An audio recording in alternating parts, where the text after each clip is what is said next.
I'm going to show you how to disassemble the SIG556xi. First, make sure it's empty. Pull the charging handle to the rear, check the chamber. You also want to make sure that the bolt is forward. Press out the swivel pin and the takedown pin and separate it just as you would a AR-15. The lower is now done. It's taken apart. The upper, first thing you want to do is take off the handguard, and it just slides forward along a rail. Now, you can take apart the upper rail. In order to do so, you need to take off the front sight, and there's 1, 2, 3 screws you need to take off. You do not need to take off the rear sight. You need to take those off, and you lift it up and pull it back. I'm not going to do it because you don't really need to clean it. If you have optics that could be damaged by cleaning it, you can take it off, or to swap out the barrel and take off the gas tube, you can take it out. Now, the instruction manual says that when you take off this rail, you can remove the gas tube by taking it through the gas block. I have not found that to be the case. It looks like it's in there securely. There's a flange, so it doesn't look like you can take it out without removing the barrel. So next step is to take out the bolt carrier, and to do that you need to release the charging handle. There's a charging handle catch on this side. Press it down, pull out the charging handle, and the bolt is going to slide right out. Now, it's a little bit dirty because I did shoot it the other day.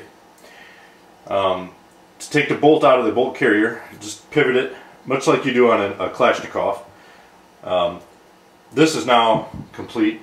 For this, you need to take it down. There's a little pin right here. You can use a Q-tip, a wooden Q-tip handle. You can use a push rod. I like to use a Glock tool.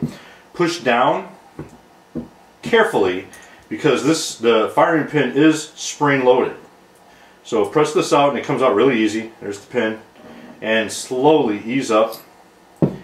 And you can take, this spring does come off pretty easy. You just twist it off, but I'm not going to do it.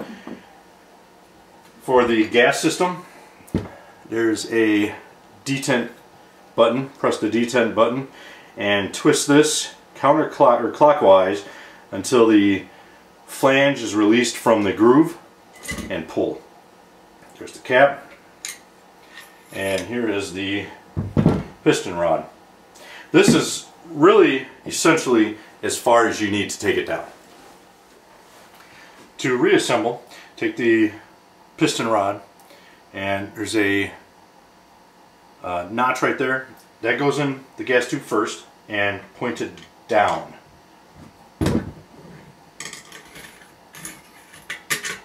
And you can see it stick right through there. Next, take the gas cap, tube cap, whatever it's called, and stick that in. There's a flange right here and a slot right there. And you want to stick it so that the flange is not in the slot, because you're going to press the detent and rotate it into the slot. And once you get it in there, this is the position for adverse. It's pointed to the sideways from the 3 to the 9. This is the middle setting is right there. It's kind of canted. And then the normal position is up and down, going from 6 to 12. Once that's in, and actually I got it in the wrong way. There's the detent. So from there, we're going to go to the bolt, and we're going to stick the firing pin in, and there's a notch right here. You want to line that up with the hole that you took out before. So stick it in, pointy end in first, notch towards the hole, and you're going to set it on a firm surface again and press down. Make sure you got the hole lined up.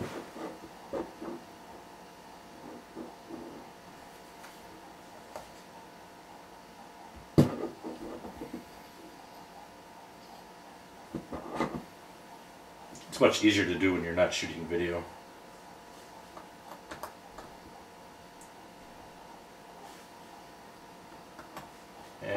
press it in. Now take the bolt carrier and slide the bolt in. There's this lug right here and a recess, so you slide it in and twist. Now take the bolt and, actually upside down here, there's a lug recess right here where it slides, and then on the other side there's a recess and a slide. You want to line those up and slide the bolt in. You want it all the way forward so that you can take your charging handle and slide it in there and press on this side, the slide handle catch, press down on that until it goes all the way in, then give it a tug to make sure it's seated. From there, take the lower hand guard and you got to start all the way to the end because the rail goes all the way to the end, and slide it on. From there,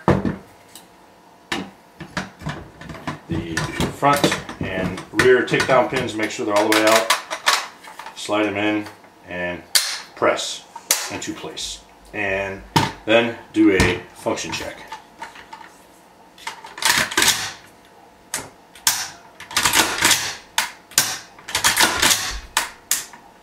Good to go. That's all there is to it.